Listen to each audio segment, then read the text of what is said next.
Alabado sea el nombre de nuestro Señor, amén. Sean pues bienvenidos, amado hermano. Tome su lugar, le damos gracias a Dios porque su misericordia nos ha sostenido, amén. De una mención especial para Lucía, que eres tú, hermana, la que está al lado de mi apóstol Black, ¿sí? Hermana Lucía, bienvenida seas, qué bueno que estás entre nosotros. Dios te bendiga, hermana.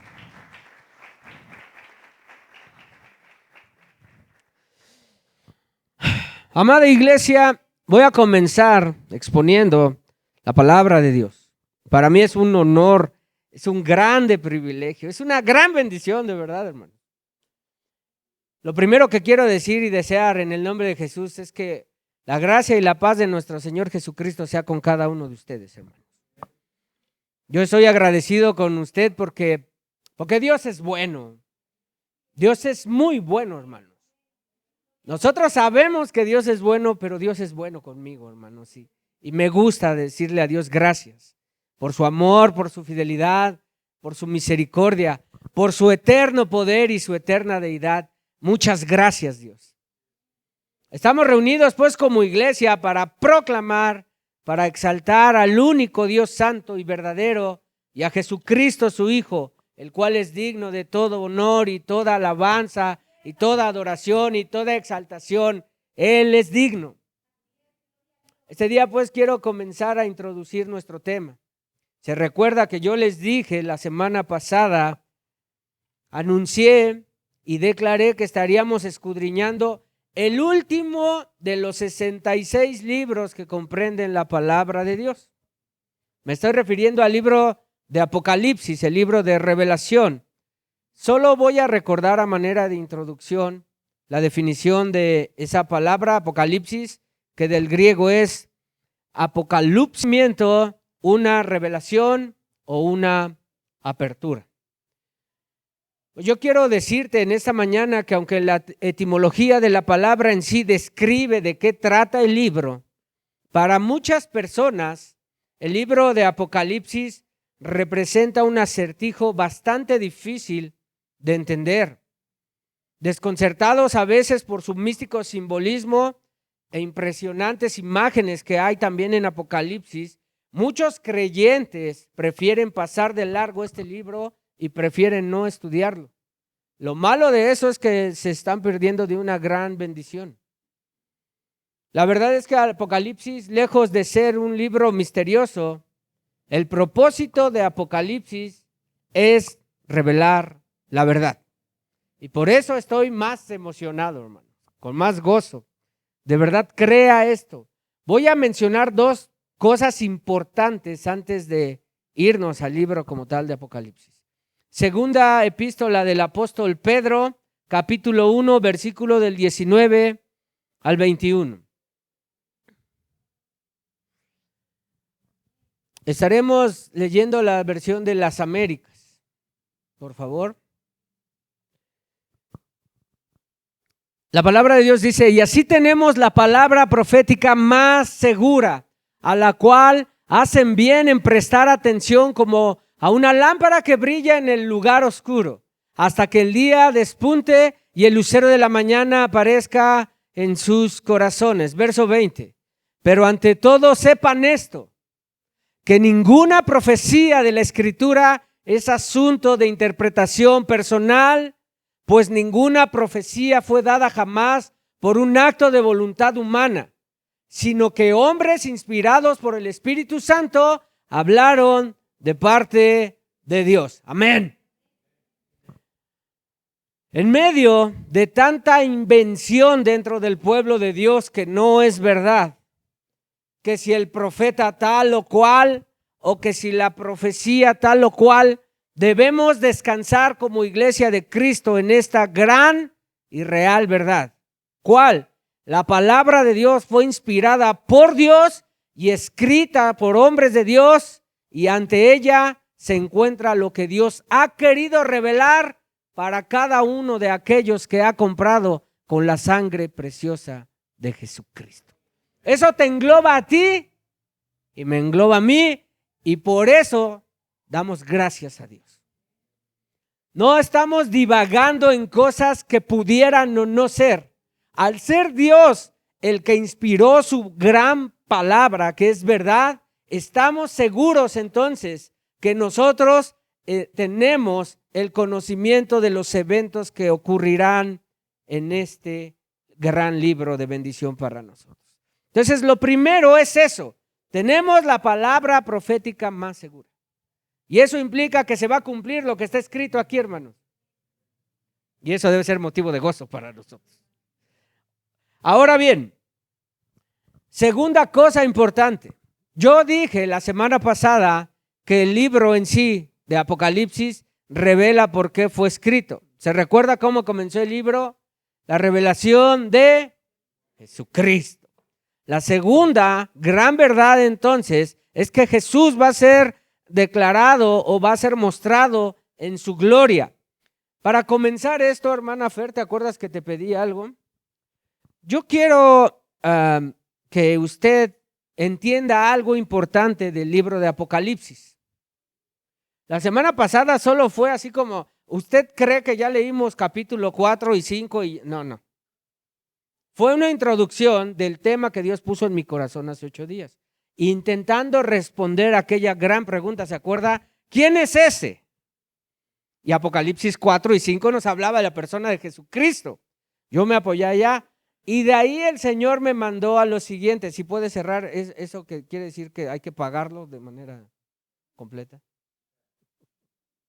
¿Verdad, hija? No les pongas eso todavía. Anda, qué bonito. Quiero comentarles que Apocalipsis tiene muchos símbolos, ilustraciones, y por ende hay 4 maneras de mirar o interpretar Apocalipsis, según los estudiosos.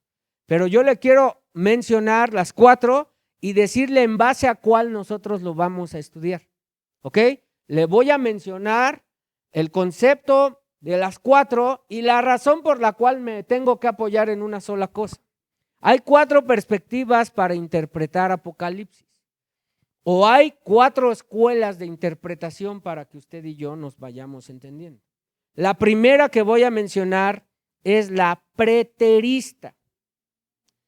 La escuela de interpretación preterista ve a Apocalipsis no como una profecía futura. Lo ve como un registro histórico de sucesos que ya ocurrieron, apoyándose de estos sucesos que ocurrieron en el Imperio Romano del primer siglo.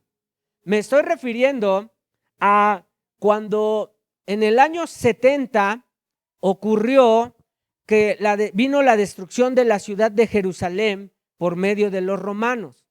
Los preteristas piensan que lo de Apocalipsis entonces ya ocurrió como tal, pero hay un pequeño gran problema para que nosotros no podamos tomar esta escuela como para estudiar Apocalipsis. ¿Y qué es esto? Que en el capítulo número 19 de Apocalipsis hablan precisamente del canto que acabamos de entonar al final de los cantos que hicimos. Hablan del retorno o de la segunda venida de Cristo a la tierra que Él compró y que Él creó. Y evidentemente en el año 70 Cristo no regresó. Por ende, esa escuela solo mencionada, ¿cuál? La preterista, no podemos estudiar Apocalipsis en base a esa escuela. Pasemos a la segunda. No se me pierda, no se muera, hermano, porque es importante saber de lo que estamos hablando. ¿Ok? Segunda escuela, la historicista. El método historicista considera Apocalipsis como una visión general de la historia de la iglesia, describiendo varias épocas de persecución y de tribulación. Pero este método historicista quiere decir que no ve Apocalipsis como algo escatológico o futuro, sino solo en base a lo que la iglesia ha sufrido desde el día que nació hasta este día. Por ende, tampoco nos podemos apoyar entonces en esa escuela de interpretación. Hoy usted se va a meter a una cuestión que se le conoce en el estudio de la Biblia como la escatología, los eventos futuros, los eventos del porvenir. Apocalipsis tiene una base que se encuentra en el libro de Daniel. No voy a exponer eso ahorita, pero en su momento, hasta que me sobre pasto y vida me dé el Señor, voy a exponer la profecía bíblica, ¿ok? Por eso no se pierda ninguna enseñanza. Estas van a estar grabadas, pero estas no las vamos a compartir. Qué envidioso me dice. Ahora bien, la tercera escuela de interpretación es la idealista. Este método idealista no ve Apocalipsis como algo histórico y tampoco como profético. Esta está peor porque esta no se apoya ni en una ni en otra. La idealista interpreta Apocalipsis de manera simbólica, como si fuera una descripción no literal de las cosas que están ocurriendo, que por cierto nosotros ya vimos la semana pasada y hemos visto meses atrás que cuando Dios le dio esta visión o esta revelación a Juan, él dijo, lo que él vio, eso es lo que él estaba dando testimonio. Entonces no puede ser meramente un simbolismo. Entonces, esta escuela idealista interpreta Apocalipsis simbólicamente como una descripción no literal de la batalla entre Dios y las fuerzas satánicas del mal. Lo que quiere decir entonces que nos resta la última y cuarta escuela de interpretación, que es la futurista. La escuela o el método futurista, con este método de interpretación se toma el significado del libro como Dios lo dio.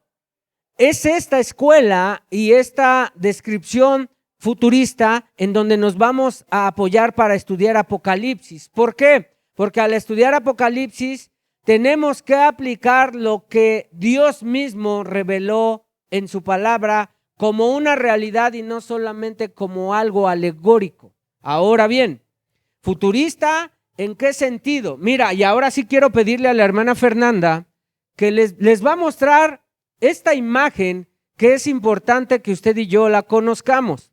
¿Cuál? La de esta imagen se la voy a compartir por WhatsApp, por si sus ojos color pistache no alcanzan a ver. ¿Verdad que hasta allá atrás no se ve? ¿Para qué llega tarde? Aquí sí, más o menos. Dicen que los que no están practicando pecado alcanzan a ver la imagen perfectamente. ¿Alguien la ve? Ok. Más o menos voy a ir ilustrando. Mire, le voy a describir la imagen. Si nos situamos en la parte de hasta abajo de la imagen, nosotros vemos unos rectángulos y en esos rectángulos están descritas varias cosas. Es lo primero que yo quiero decirte, apoyándome en el método en la escuela de interpretación futurista. ¿Por qué? Porque en el primer recuadro que usted tiene del lado izquierdo, habla del Apocalipsis capítulo 1, capítulo 2 y capítulo 3. En el libro de Apocalipsis, cuando usted lea esos tres primeros capítulos, la iglesia de Cristo todavía está aquí en la tierra. Quiere decir que para que el tiempo que estamos viviendo, nosotros todavía estamos ahí en el capítulo número 3 de Apocalipsis. Después se ven unas flechas en el primer recuadro que suben, ¿verdad? Hay una ascensión y ahí están esas flechas el nombre de cristianos que somos tú y que somos yo, y que está dando lugar a un evento que se le conoce como el rapto de la iglesia. ¿En dónde tiene ese fundamento el rapto de la iglesia? El arrebatamiento también se le conoce y se encuentra en Primera de Tesalonicenses capítulo 4. Ahora bien, hasta allá estamos. Todavía no ha ocurrido ese rapto. La escuela futurista entiende Apocalipsis 3, todavía estamos aquí nosotros, pero del capítulo 4 al capítulo 22, esta escuela ve Apocalipsis como un relato profético de acontecimientos futuros, pero reales, enfocado específicamente en el fin de esta era. Este punto de vista es el resultado natural de la lectura que nosotros o de la explicación que vamos a dar de cada capítulo de Apocalipsis. Ahora, solo general. En el arrebatamiento, ¿quién se va al cielo?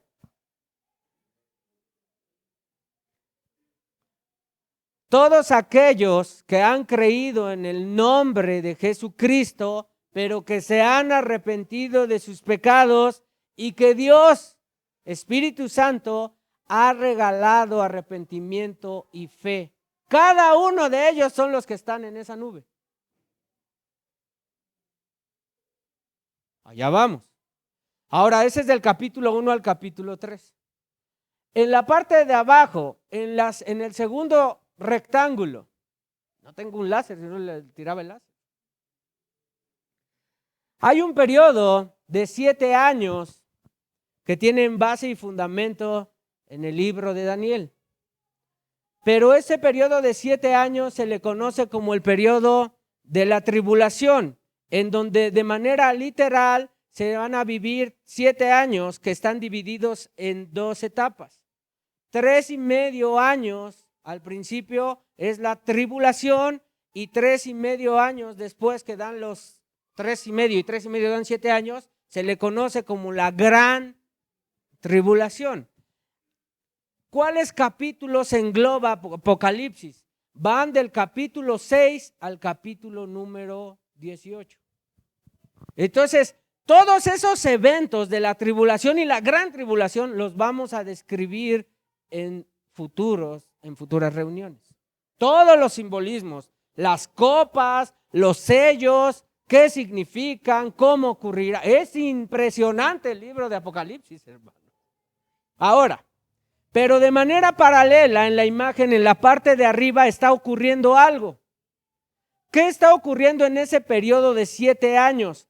Esa imagen en la parte de arriba es que la iglesia está en el cielo. ¿Saben con quién se ha reunido esa iglesia? Con Jesucristo. Ven, Señor. Allá está la iglesia, entonces, en el cielo. En el periodo de abajo de los 7 años, arriba está ocurriendo algo con la iglesia. O sea, hay 2 eventos que simultáneamente están ocurriendo. Mientras que en la tierra hay juicio, muerte y desolación, pero eso sí, una apertura para que ahora en el plan profético de Dios venga y salve a Israel. ¿Qué está ocurriendo arriba? Hay bodas, hermano. La iglesia está ante el tribunal de Cristo y se están celebrando las bodas del Cordero.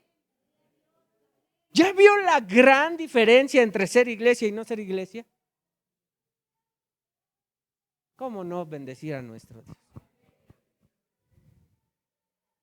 Ahora, el tribunal de Cristo aparece Apocalipsis capítulo 4, capítulo 5, pero cuando nosotros como iglesia ya no aparecemos, no volvemos a aparecer. Cuando usted lee Apocalipsis, la iglesia ya no está en la tierra a partir del capítulo 6 y hasta el capítulo 18 ya Apocalipsis no habla de la iglesia.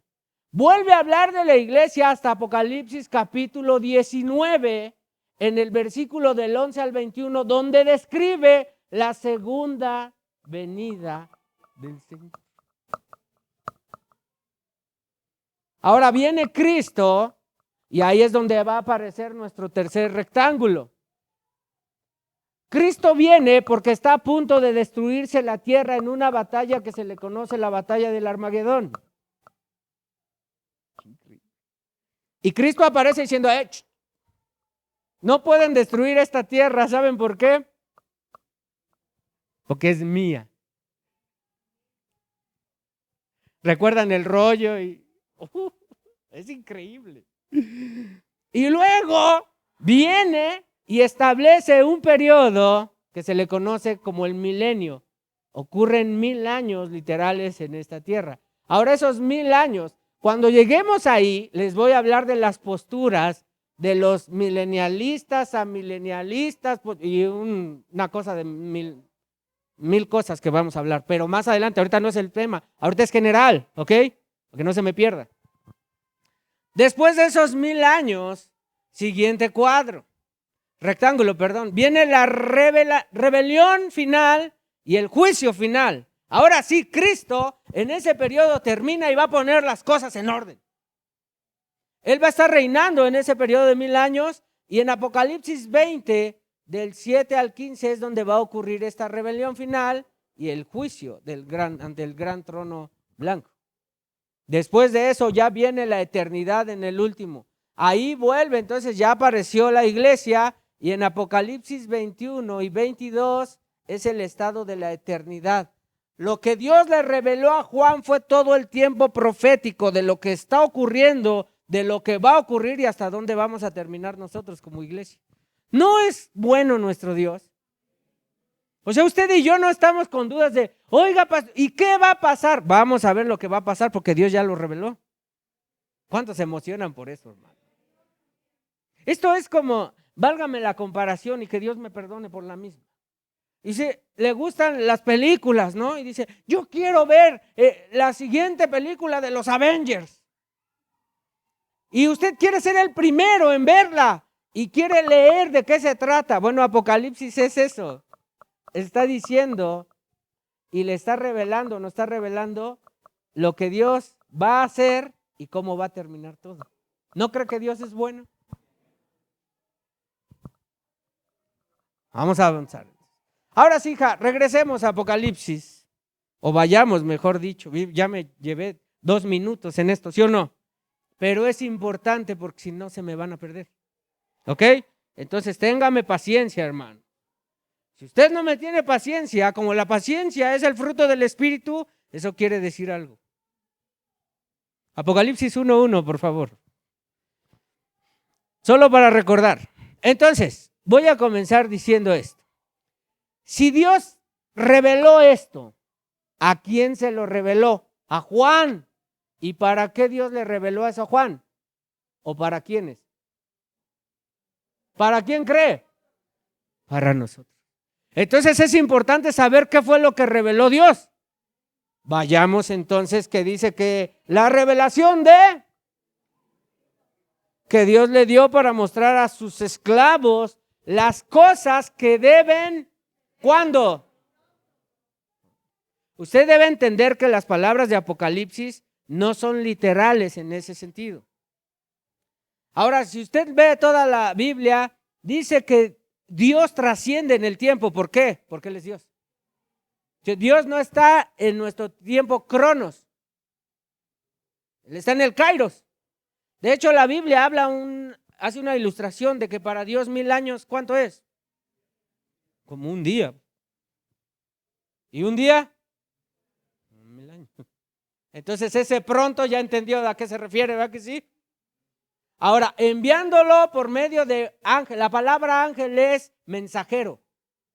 Todo aquel que se llama ángel es lo que significa su nombre, un mensajero. Dios envió esa palabra de los eventos que van a ocurrir pronto por medio de un mensajero. ¿A quién se la llevó? A Juan, a su siervo Juan, versículo 2. Entonces lo que Juan está haciendo es dando testimonio ¿de qué? De la palabra de Dios y del testimonio de Jesucristo. ¿Y de qué más? Porque Juan fue un testigo ocular. Juan estuvo en cada milagro de Cristo. Juan estuvo cuando miraron a Cristo clavado, cuando el cuerpo de Cristo lo metieron en la cueva y cuando la piedra fue removida y cuando el Señor resucitó con poder y 40 días que resucitó y les enseñó del reino de Dios. Juan lo vio. Increíble. Versículo 3.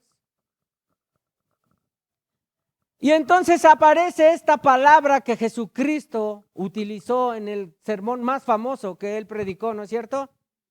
El de las bienaventuranzas, diciendo, bienaventurado el que lee y los que oyen las palabras de la profecía, ojo, y guardan las cosas que están escritas en ella. ¿Por qué?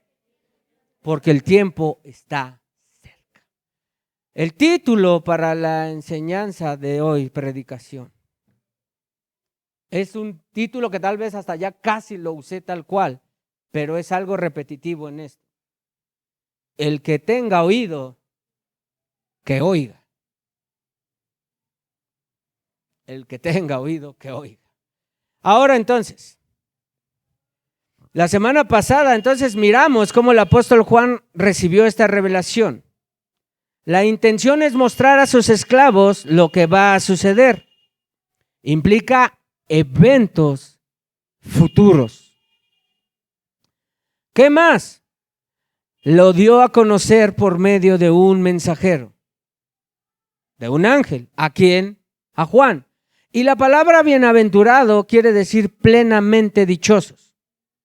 Aparecen dos grupos de personas, las que leen y las que oyen. Pero escúchame bien, adicional a esta bienaventuranza aparece una palabra que condiciona a las personas para apoderarse de la bienaventuranza. Esta bienaventuranza, que las personas sean plenamente dichosas, implica solo a las personas que obedecen lo que están leyendo y lo que están escuchando. Por eso no todos se pueden apoderar de esa bendición. De hecho, bienaventurados somos los que leemos, oímos y obedecemos.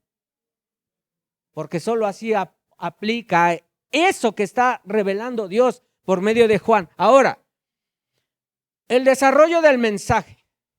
¿Cuál es ese mensaje? Si el tiempo ya está cerca, Dios quiere mandar un mensaje para aquellos que Él ha comprado con la sangre preciosa de su Hijo. ¿A quién le urge que conozca a uno el mensaje? Pues primeramente a Dios. ¿Saben por qué? Porque Él nos ama. A Dios le urge que la iglesia y todo aquel que pertenezca a la iglesia de Cristo conozca rápidamente el mensaje. ¿Saben por qué? Porque el tiempo está cerca. Hermanos, basta nada más con echarte a memoria tantito atrás. Estos acontecimientos a nivel mundial que están ocurriendo, guerras, tan latente y tan presente, todavía, en medio de tanto atole con el dedo que le dan a este mundo, ¿no? ¿Qué más? Bueno, hablamos de la pandemia. ¿Quién lo pensaría en este tiempo en donde la ciencia está tan desarrollada, hermanos? No lo esperábamos, ¿cierto o falso? Bueno, eso quiere decir que verdaderamente el tiempo está cerca. Ahora, ¿para quién le mandó el mensaje Dios? Para su iglesia. Y nosotros sabemos, por medio de la palabra de Dios, que en Apocalipsis aparecen 7 iglesias que fueron fundadas en Asia Menor. Ahora, estas iglesias representan a la Iglesia Universal de Jesucristo. Es decir, que está incluida esta congregación, la congregación que está aquí en Las Torres, la otra congregación que está aquí por el Mercado de Villas y todas las que ni siquiera yo conozco ni usted, pero están representadas en las 7 iglesias que aparecen en Apocalipsis.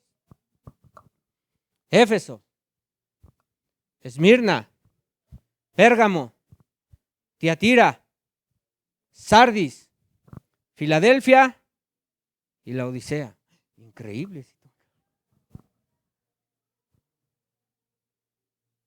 El tiempo está cerca y Dios va a enviar un mensaje a su iglesia universal. Vamos a aprender de ello. Hija, ahora me pasas la segunda diapositiva. Téngame un poco de paciencia, hermano, porque yo quiero que usted ubique esas iglesias que están referidas en Apocalipsis capítulo 2, tenían un lugar geográfico. Del lado derecho, yo tomé una imagen.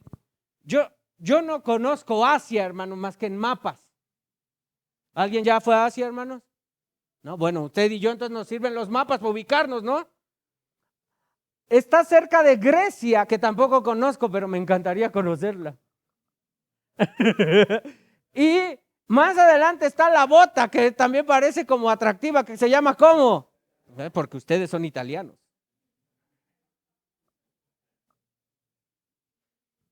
Ahora, de este lado está Asia Menor. En mi punto rojo, donde había un globito muy bonito y esponjoso, ¿verdad? ¿Qué hay ahí? Ahí estoy refiriendo en dónde está ahí, que se aparece Éfeso en Asia. En Asia Menor están esas iglesias. de abajo, y así como hago este movimiento para acá, Éfeso, Esmirna, Tiatira, Pérgamo, Sardis, Filadelfia y la Odisea. En ese orden aparecen en Apocalipsis. ¿Ok? Esta imagen también se la puedo regalar. De nada, hermano. Y te la voy a pasar también. Vámonos a Apocalipsis capítulo 2 y miremos las 7 iglesias. Ahora, ¿qué es lo importante de esto? Que tú y yo preguntemos algo. ¿Cuál de ellas creen que somos? No contesten. Primero conozcámosla y al final de la predicación intentaremos, con la ayuda de Dios, responder esta pregunta. ¿Está listo? ¿Están listos? Qué bueno. Éfeso. La iglesia de Éfeso aparece en el capítulo 2. De hecho, las 4 primeras iglesias aparecen en el capítulo número 2 y las otras 3 en el tercer capítulo.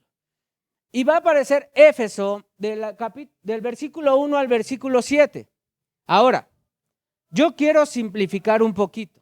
En todas estas, en las 7 iglesias, va a aparecer un elogio de parte de Dios, un reproche de parte de Dios, un mandato de parte de Dios y un consejo de parte de Dios. Ahora, solo 2 de estas 7 iglesias no tuvieron reproche de parte de Dios. Y ahorita, pero las vamos a ir viendo poco a poco. Y yo quiero que usted se dé cuenta de varias cosas. Vamos a comenzar entonces con Éfeso. De hecho, la iglesia de Éfeso fue fundada por el apóstol Pablo. Y hay una carta a Éfeso, a esa iglesia. Es importante conocer entonces que esa iglesia sí tenemos un poquito más de registro, ¿no es cierto? Porque hay una carta que se escribió. Ahora, ¿cuál es el elogio? Lo voy a ir resumiendo para no leer cada versículo. Pero en el versículo 1 sí tengo que citar esto. ¿Escribe quién? Al ángel de la iglesia en Éfeso. ¿Quién es ese ángel que aparece en Éfeso? Y esa palabra puede entonces situar al encargado, al líder, al llamado que Dios puso como líder de esa congregación. Entienda pues que puede ser un pastor o puede ser un anciano que está dirigiendo la iglesia. ¿En dónde? En Éfeso. Entonces, mire usted el cuidado que tiene Dios por su iglesia, porque ¿de quién es la iglesia?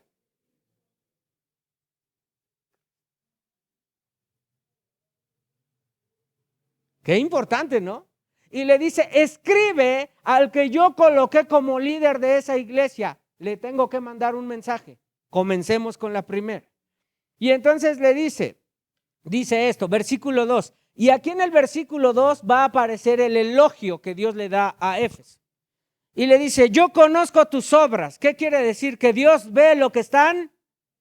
Ok, ¿qué tiene de maravilloso lo que están haciendo? Dios le dice, yo conozco tu fatiga y tú. Y hay otra cosa buena. No puedes soportar a quienes. A los malos. Y has sometido a prueba a los que dicen ser apóstoles y los has hallado.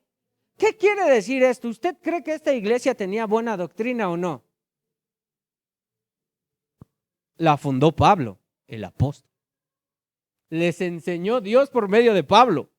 ¿Usted cree que Pablo era meticuloso para enseñar buena doctrina? Oh, yo creo que sí, hermano. Ahora, escucha, versículo 3, sigue el elogio. Tienes perseverancia y por si fuera poco yo he visto algo, está diciendo Dios. Has sufrido por mi nombre y... ¿Cómo ve esta iglesia? Está muy fuerte, ¿no cree? Bueno, si resumimos un poco, Dios le dice, yo veo tu arduo trabajo, tu paciencia, rechazas a los malos y perseveras. Eso es muy bueno, ¿no le parece? Ahora, pero hay un reproche, versículo 4. Pero tengo esto contra ti, que has dejado tu primero. A ver, espera. Si lo ponemos en una balanza, arduo trabajo, paciencia, rechazo a los malos y perseverancia son 4 cosas. Pero del otro lado de la balanza Dios pone una que es muy pesada para él. le dice, el amor ya no está en ti. Oye, pero trabajan arduamente, ellos tienen paciencia, ellos son perseverantes, rechazan los... Sí, pero no tienes amor. Ahora, hay un mandato, versículo 5. Y Dios le dice, esto no es sugerencia, ¿eh? Cuando Dios dice, haz esto, ¿qué tiene que hacer la iglesia? Hacerlo. Por eso el que tiene oído, mandato. Recuerda, por tanto, de dónde has caído y cambia tu manera de vivir de acorde a tu manera de pensar. Yo pienso bíblicamente, cristocéntricamente. Eso implica que vivo para la gloria de Dios. Y el amor es una marca característica del cristiano. De hecho, cuando aparece, ¿verdad?, los dones y los talentos, y la palabra de Dios dice, sí, pero sin amor, nada tiene. Arrepiéntete y haz las obras que hiciste al principio. Y si no quiero, bueno, aquí hay otro apartado que Dios está haciendo con su iglesia. ¿Cuántos de aquí son iglesia de Cristo? Ok, pon atención, iglesia. Y Dios le dice, si no, vendré a ti y te quitaré tu candelabro de su lugar. Si no te arrepientes, hay un claro énfasis en algo. Arrepiéntete. Se parece mucho al mensaje del Evangelio de Jesucristo. Porque sin arrepentimiento genuino no hay perdón de pecados. Sin arrepentimiento genuino en la iglesia, entonces no eres iglesia. No puedes operar como iglesia, no puedes adoptarte de las grandes bendiciones que el Padre ha dado por medio del Hijo, reveladas en su palabra. Por eso, bienaventurados los que leen, los que oyen, pero obedecen. Qué buena es la palabra de Dios, ¿no es cierto? Ahora, viene un consejo. Versículo número 7, la segunda parte. Pero vamos a leer la primera de donde yo saqué el título del sermón. El que tiene oído, oiga lo que el Espíritu dice. ¿A quién? Ok. El mensaje es claro. ¿Para quién va? ¿Verdad que sí? Dice, aquí viene el consejo. Dice, al vencedor le daré a comer del árbol de la vida. Wow, este es el que aparece allá. ¿En dónde? En Edén. Y le dice que está en el paraíso de Dios. Aquí está hablando de la futura Jerusalén. Allá va a aparecer. Es increíble la palabra de Dios. Ahora entonces, elogio, reproche, mandato, consejo. Mandato, arrepiéntete y haz las obras que hiciste al principio. El consejo es, si tú sigues ahí vas a comer del árbol de la vida. Pasemos a la segunda iglesia, Esmirna. Esmirna nos la vamos a encontrar del versículo número 8 al versículo número 11. Es muy corto eso. No voy a hablar de la geografía, de la ciudad, de lo que hacía, porque eso ya lo hice hace como ¿cuántos años? ¿Como 4 años? ¡Wow! Ya están viejos. Entonces yo le dije que también esta iglesia va a tener elogio, reproche, mandato y consejo, pero Esmirna es la primera de las 2 iglesias que no tienen reproche.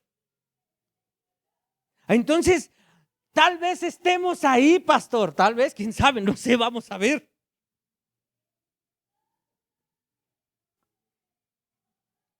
Ok, vámonos al versículo 9, hija, para mirar el elogio que Dios hace.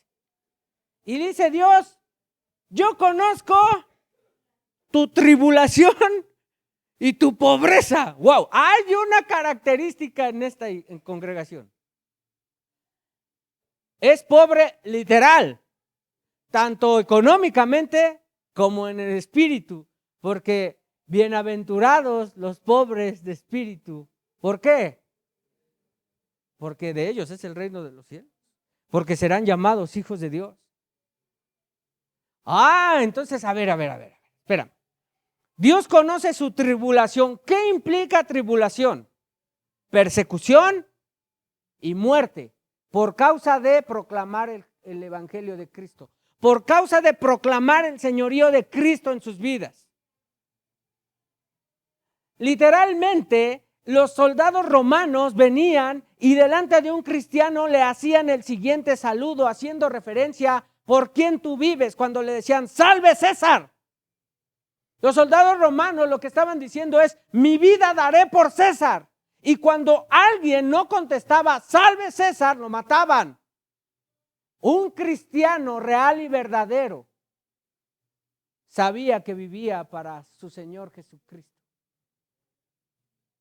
Por eso aparecen libros históricos donde hablan de los mártires en las catacumbas, de aquellos que eran llevados al Coliseo romanos tragados por fieras.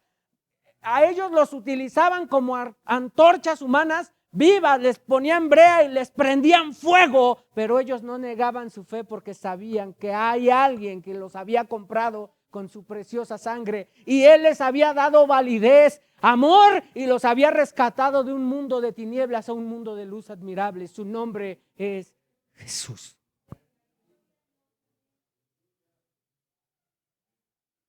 Ellos no negaban la fe. Y esta iglesia está diciendo esta situación. Ellos están mencionando, Dios mismo a Esmirna le dice: yo conozco tu tribulación y tu pobreza, pero eres rico. La blasfemia de los que se dicen ser judíos y no lo son, sino que son sinagoga de Satanás. Soportas tribulación y pobreza, pero eres rica. Yo te lo he dicho varias veces desde este lugar. Tú miras la iglesia imperfecta, ¿verdad? Dios la ve a través de Cristo.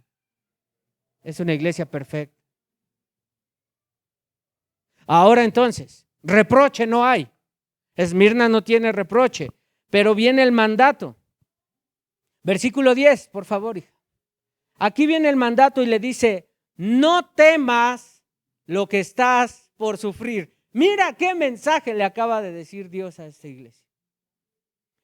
La iglesia ya está sufriendo, hermana, para esta época en donde Juan escribió. Los cristianos están siendo muertos, están siendo aniquilados por causa del evangelio de Cristo. Y Dios les dice: no teman todavía lo que están por sufrir. He aquí, el diablo echará a algunos de ustedes en la cárcel. ¿Para qué, Dios? Para que ellos sean probados. Y van a tener tribulación por 10 días. Aquí viene entonces el consejo. O mejor dicho, sí, el consejo es: sé fiel hasta la muerte y yo te daré la corona de la vida. Dios le está diciendo: mantente ahí donde estás. No voy a cambiarte tus condiciones, porque muchos parados en esta condición, ¿qué orarían? Dios, no permitas que estemos pasando por esto. Cambia esto, reprende al diablo. Dios dice: no, tranquilos, el diablo los va a meter a la cárcel, pero yo tengo control de todo lo que está pasando. Y ustedes se van a ir allá porque yo lo permito, no porque el diablo tenga poder. Pero hay algo: no temas y permanece. ¿Se acuerdan del tema en la mañana de la soberanía de Dios? Cuando decimos Dios es bueno, Dios es justo, pues que no se te olvide que lo que estás pasando, como Dios es soberano, Dios está haciendo algo en medio de eso. ¡Wow! Mantente fiel aunque sufras, mantente fiel aunque vayas a la cárcel, mantente fiel aunque sufras por persecución o inclusive la muerte.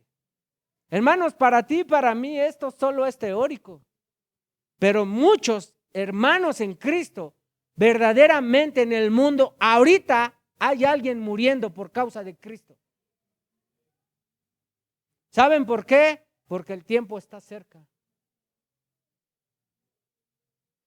Vamos a avanzar a la tercera iglesia. Wow.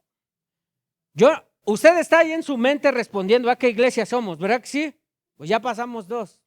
Espérese, vamos a ver las 7 y ya después vamos a aterrizar. Tercera, esta aparece en el versículo número 12. A esta iglesia se le conoce como la iglesia mundana. Ay, no, pues esa no somos, pastor. Pues vamos a analizarla. Viene primero el elogio, luego el reproche, luego el mandato y después el consejo. Ok, en el versículo número 13, hermana, vamos a avanzar. Dice, yo sé dónde vives y dónde vive dónde está situada esa iglesia, dice Dios. A ver, respóndanme, ingratos hermanos. Digo, amados hermanos. Chequen la localización de esta iglesia. Y le dice Dios, yo sé dónde vives. Sí, porque no crean que moras es la fruta, no. Es vivir, ¿no? ¿Dónde está establecido? ¿Dónde resides, pues? Yo sé dónde moras. ¿Dónde, Dios? Lean ustedes. ¿Dónde está el trono de Satanás? De manera figurada, ¿no? Es decir, entonces Satanás tiene un trono, él reina. No, seas payaso. Es una ilustración. O sea, mero ahí, dicen. Es donde el chanclas anda poderoso. Y entonces Dios le dice, ok, escúchame bien. El elogio viene después de eso. Le dice, guardas fielmente mi nombre y qué más. Oye, eso es digno de alabar, ¿no? Sobre todo en medio de un lugar en donde parece que hay mucha actividad de las personas que son contrarias a Dios. Y Dios le dice, guardas fielmente mi nombre y no has negado mi fe. Ok, y ya después aparece una cuestión histórica, pero ahora vayamos al reproche. Versículo 14, por favor. Yo quiero que ustedes me ayuden a leerlo. Aparece el 14 y el 15. Lean 14. 1, 2, 3.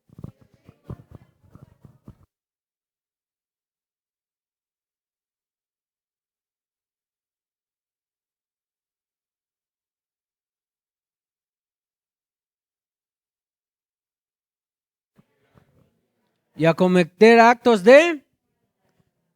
Versículo 15. Lean. 1, 2, 3. Así tú también tienes algunos que de la misma manera mantienen la doctrina de los... Hace una semejanza entre los nicolaitas con Balac, con Balaam, y empieza a decir, aquí está el reproche en sí. Fíjate bien, el elogio es la lealtad de Cristo y que no lo niegan, pero el reproche es toleras otras doctrinas. Y a mí me llamó mucho la atención esto, ¿no? ¿Cómo por un lado pueden decir en la palabra de Dios que hay lealtad a Cristo y que no lo niega, pero toleran otras doctrinas? ¡Ah, está bueno eso! ¿Ya le amaneció a alguno de los que están en este lugar? O sea, tú dices, ¿cuántos de aquí son fieles a Dios? Pero si tú estás abrazando una idea que no está en la Biblia, eso es una doctrina contraria a la de Cristo. Por eso aparece el término de iglesia mundana. Porque si tú eres de Cristo, entonces vas en todo en contra de lo que el mundo abraza. ¡Qué tremendo! El que tiene oído,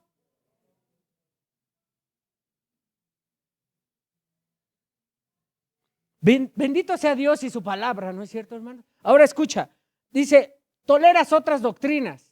Y si hay otras doctrinas, entonces implica que hay también herejías. Una mala doctrina no necesariamente es una herejía. Una herejía va en contra de quién es Dios, de sus atributos y de su eterno poder y deidad. Por eso no todo lo que no es sana doctrina es herejía. Pero estos ingratos que aparecen aquí sí son herejes porque están reteniendo la verdad y están desviando a las personas. ¿Cómo? Si alguien te dice, mira, para que Dios te dé salvación, tienes que regalar tu camioneta. Eso no es cierto. No, pues no, amén, ¿cómo crees? Ahora espérate, pero no nos vamos a meter por terrenos raros que el pastor luego se mete, no. Mandato. Avancemos al mandato. El mandato aparece en el versículo número 16. Lean ustedes el mandato. 1, 2, 3. Ahí otra vez.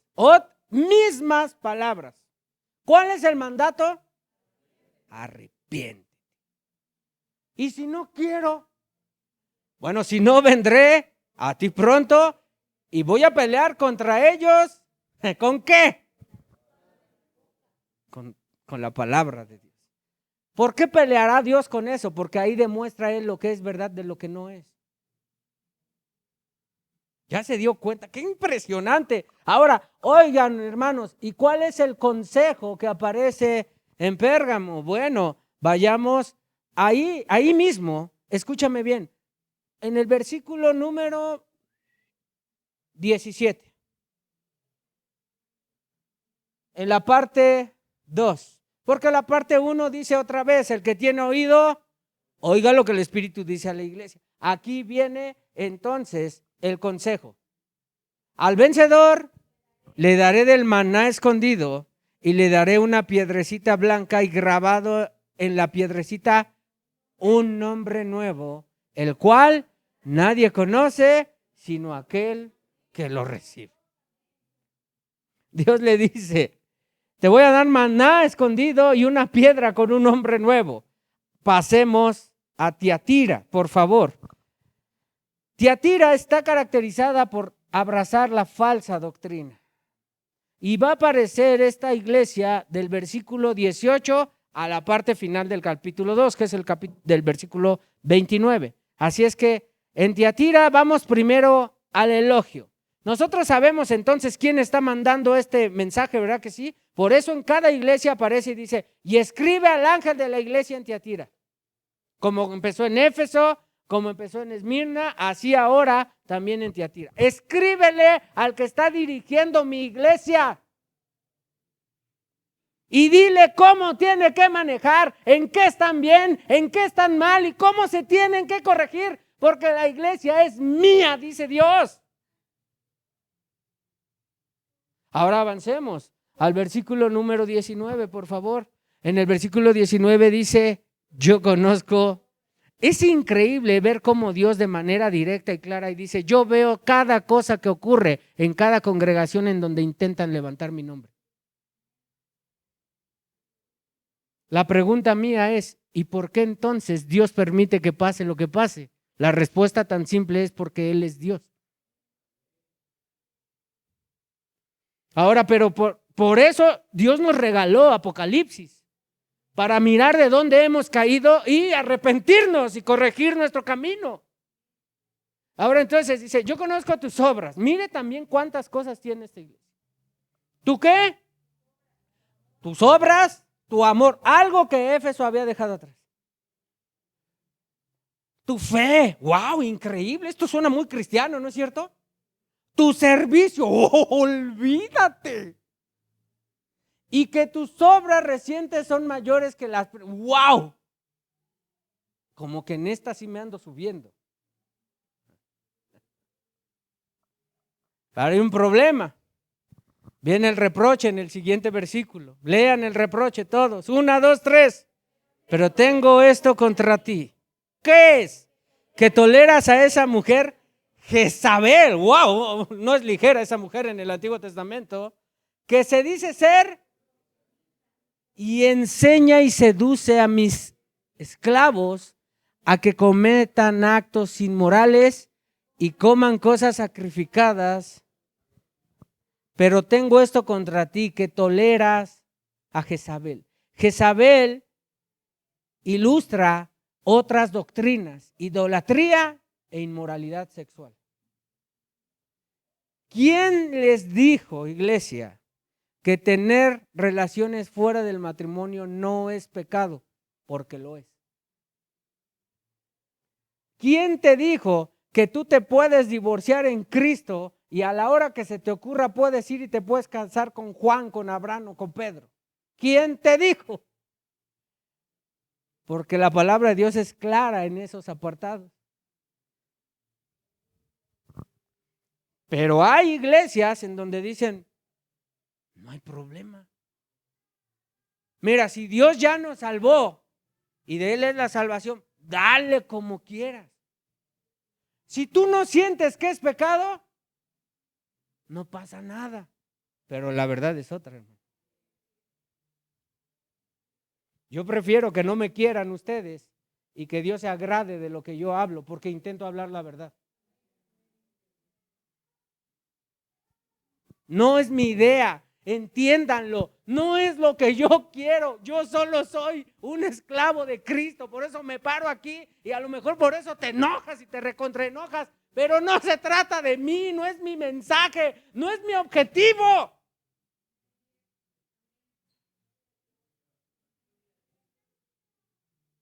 No es mi iglesia, yo no fui a la cruz.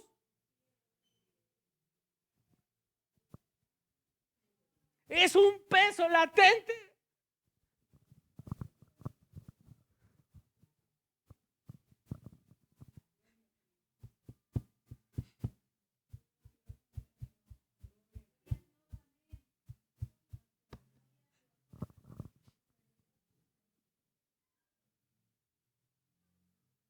Para poder declarar Maranata, debemos tener cuidado de lo que Dios manda.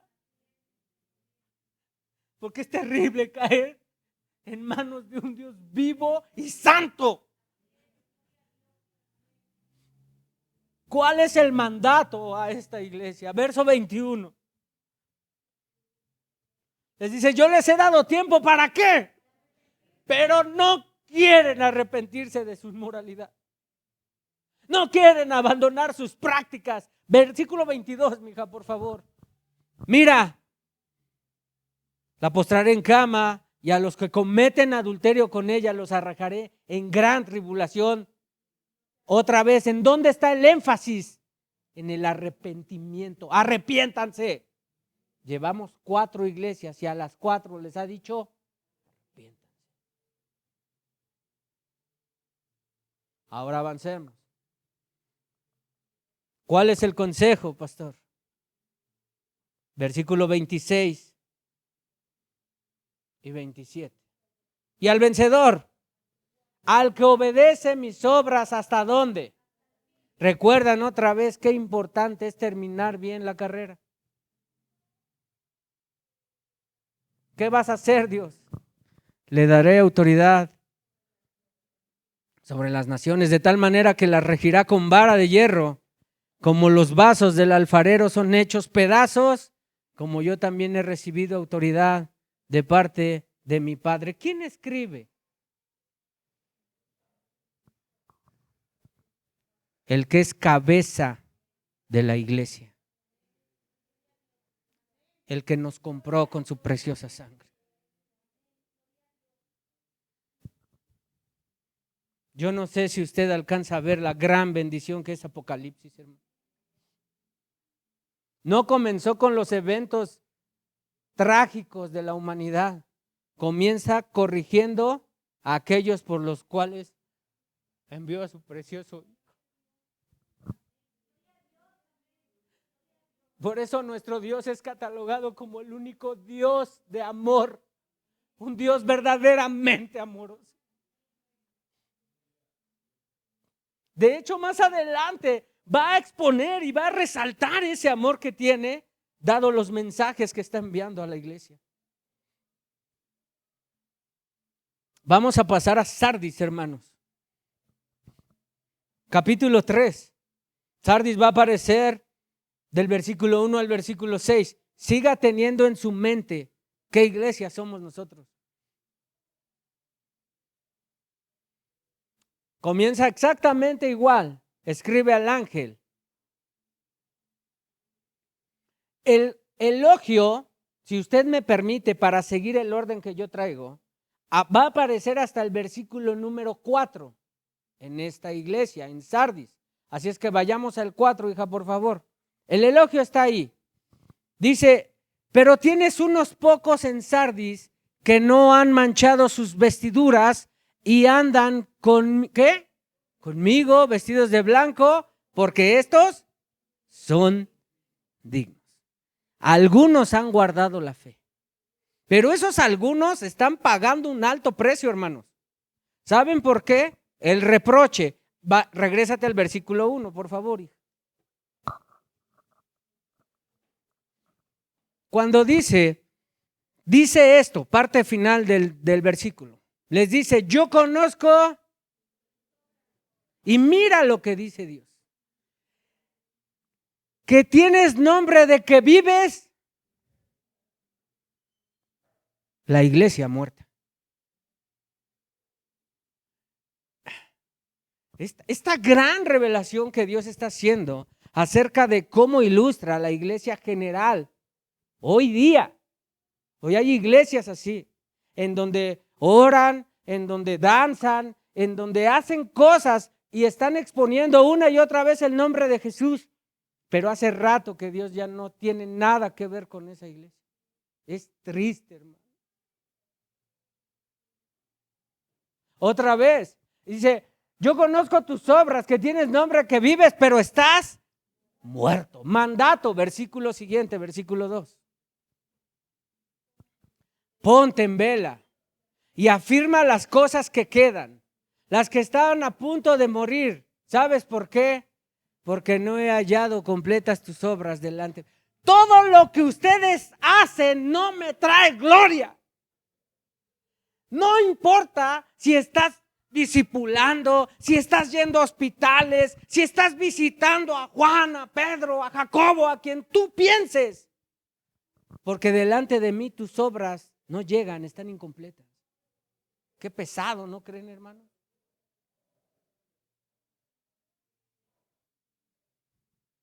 Versículo 3. Seguimos con el mandato ahora. Mandato. ¿Qué? Acuérdate pues de qué. ¿Y qué tienes que hacer? Obedécelo y arrepiéntete. Pon atención porque al final hay una advertencia. Porque si no velas, vendré como ladrón. Y esto tiene que ver ¿y cuándo va a ser la venida del Señor? Así, en un abrir y cerrar de ojos. Pero Dios tiene misericordia de nosotros. Por eso dice, escribe, estas cosas ocurrirán pronto. El tiempo está cerca, hermanos.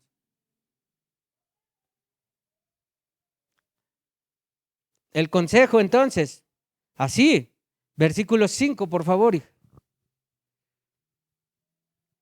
Así el vencedor será vestido ¿de qué?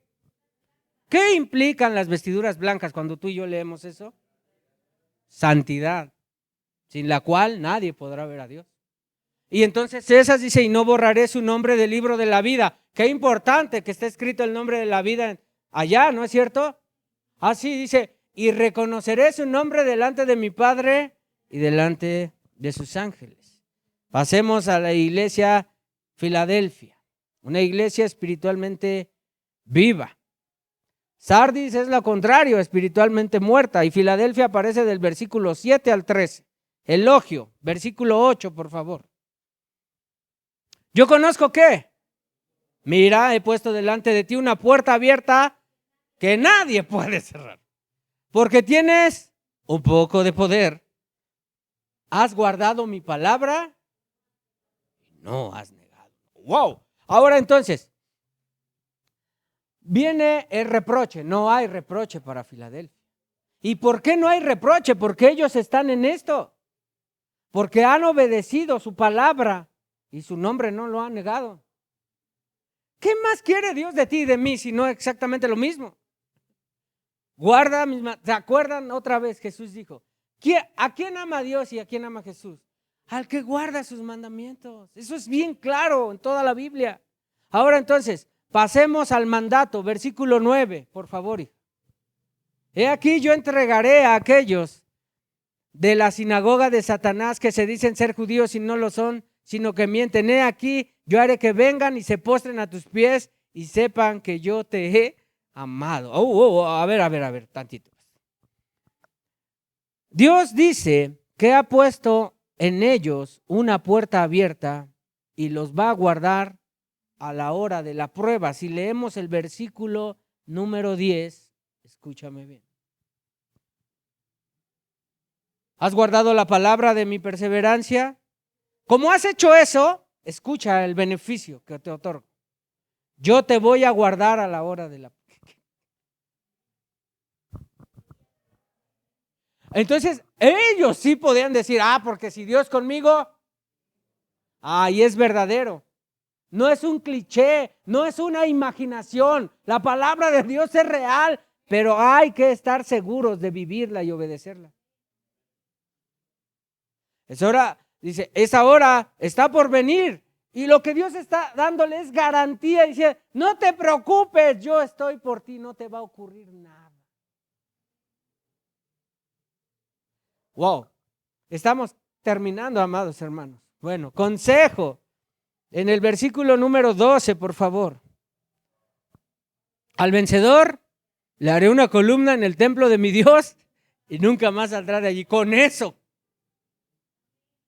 Entonces será bueno obedecer la palabra de Dios, hermano.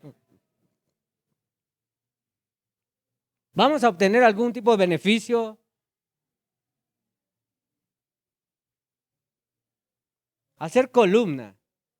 Las columnas son elementos estructurales que le dan soporte a todo lo que se construye encima. Realmente las cuestiones estéticas, los acabados no son lo más importante. Sin columnas, por muy bonito que intente estar el edificio con los acabados carísimos, si no tiene buena estructura, ¿qué le va a pasar? Dios dice, la relación directa con que guardas mi palabra, obedeces a mi palabra, hay una estructura en el templo de mi Dios y de ahí no vas a salir. Ok, vayamos entonces a la Odisea. Dios es bueno, ¿no es cierto, hermanos? Debemos terminar. Hay algo que le ocurre a esta iglesia. Aparece del versículo 14 al versículo 22.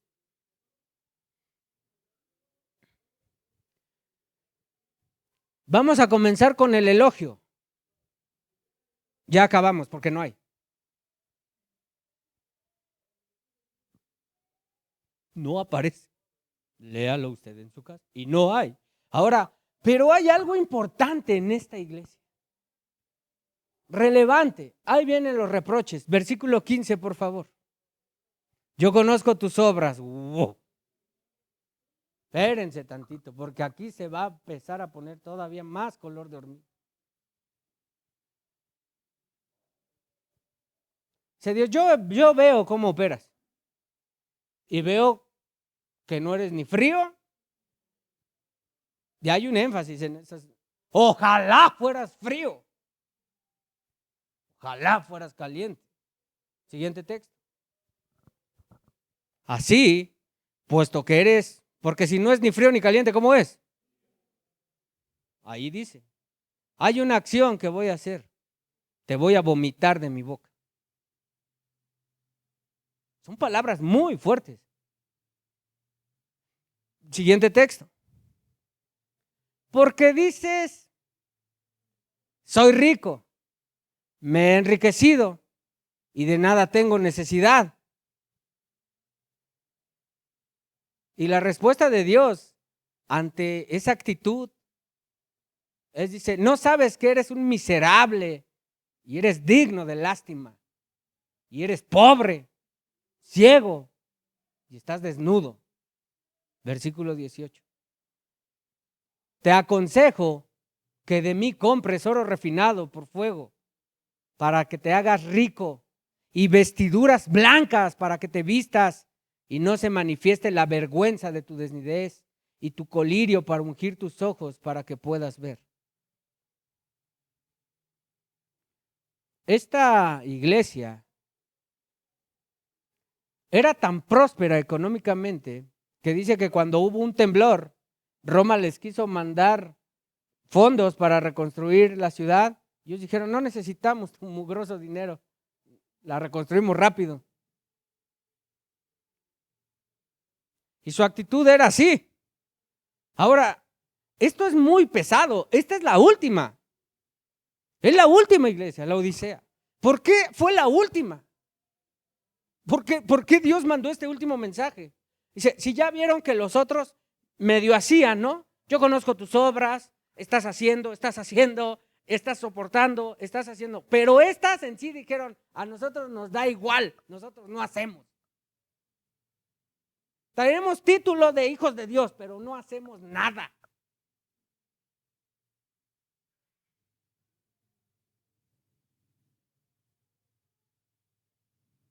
¿Y Dios qué hace? Bueno, manda un mensaje a esos.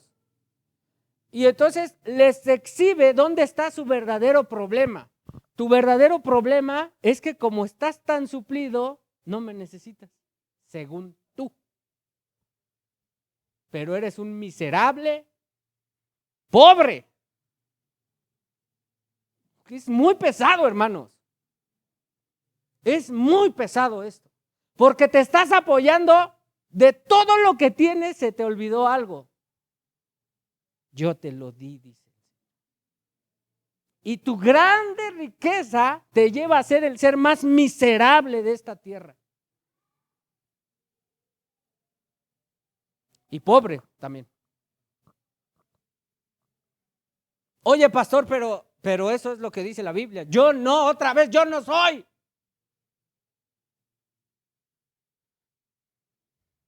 ¿Qué es lo que más nos preocupa a los seres humanos en esta tierra? Estar suplido en nuestras necesidades, porque entre más tengo, más cómodo me siento en esta tierra. ¿Se puede servir a dos señores? No hay manera. En la última iglesia Dios exalta esta situación que para Él es abominable. El pensar que tú estás bien delante mío sin tener necesidad mía te hace un pobre miserable.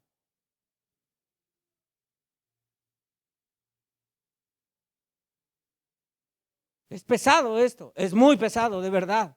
Pero ¿por qué entonces? Y entonces yo quise resaltar algo. Porque aquí es donde Dios engrandece su nombre y su amor. Siguiente texto, mira lo que dice Dios. Yo reprendo y disciplino a todos los que amo. Para ahí, medita tantito en esto. Lo que Dios le está diciendo a estos que confían en ellos es que si fueron llamados de su nombre, quiere decir que Dios te ama. Y este mensaje que es tan duro, tan amargo, tan pesado, Dios te lo da porque Él te ama, porque te está reprendiendo y te está disciplinando. No eres un huérfano, tienes un Padre que te ama.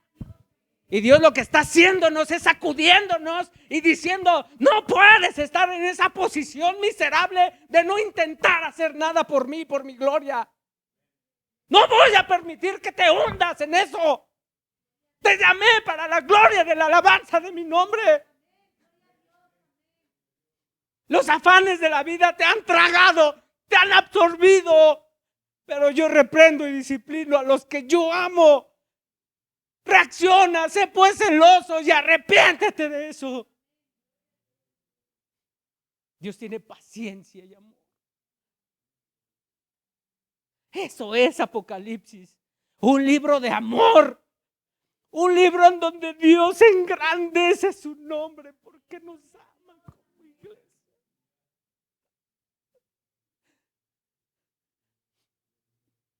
Y nuevamente,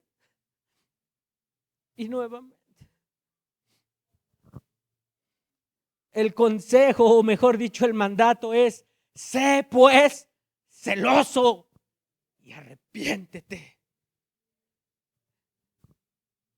Anhélame, búscame, necesítame. Dios no necesita de ti ni de mí.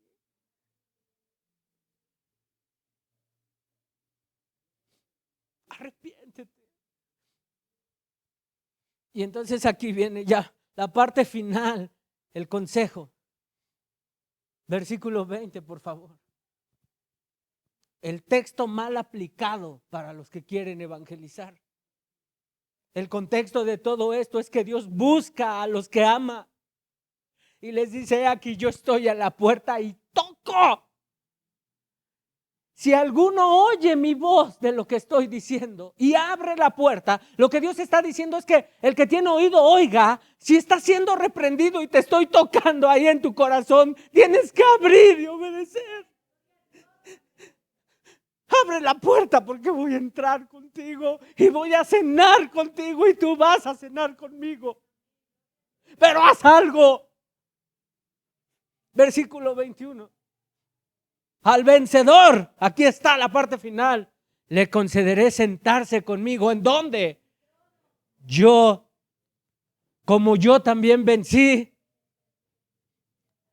¿Te estás dando cuenta de este último mensaje para esos? Esa gran oportunidad. Y dice Cristo, yo vencí. Tú tienes la oportunidad, si estás oyendo lo que te estoy diciendo, para que tú abras y te arrepientas, porque tú vas a vencer como yo. Increíble Dios. Increíble Señor. Versículo 22 y con eso acabé. El que tiene oído, oiga lo que el Espíritu dice a las iglesias. Aplico la enseñanza. Las 7 iglesias representan a las congregaciones de todo el mundo. Si tú te preguntas, ¿cuál de ellas somos, pastor? La respuesta la vas a encontrar en tu manera de vivir. Tú y yo podemos representar alguna de estas 7, pero no podemos nosotros ponerle un sello y decir, tú dime qué iglesia eres, porque yo sé qué iglesia soy. Y muchos piensan que acorde al pastor es la iglesia, pero se les olvida que el pastor de pastores es Jesús y Él es perfecto. Y la iglesia, por ende, ¿sabes cómo es? Es perfecta, es pura, es sin mancha, no tiene defecto alguno. Los 5 reproches escucharon arrepiéntete, arrepiéntete. Este resumen de las cartas a las 7 iglesias nos enseñan las cualidades que nuestra iglesia debe buscar, pero también los errores y equivocaciones que debemos evitar. Y termino con estas palabras. Dios ha hablado por medio de su palabra y de su Espíritu que vive en ti y en mí. El final de este sermón es el siguiente: 7 iglesias, 7 mensajes. La iglesia todavía está en esta tierra. Eso quiere decir que tenemos tiempo. Arrepintámonos pues. Pero iglesia, todos terminaron los 7 mensajes a las iglesias con esto en común. El que tiene oído, oiga lo que el Espíritu le dice a las iglesias. Dios bendiga su palabra, Dios bendiga a su iglesia, y el que tenga oído, que oiga. Que Dios les bendiga, amados hermanos.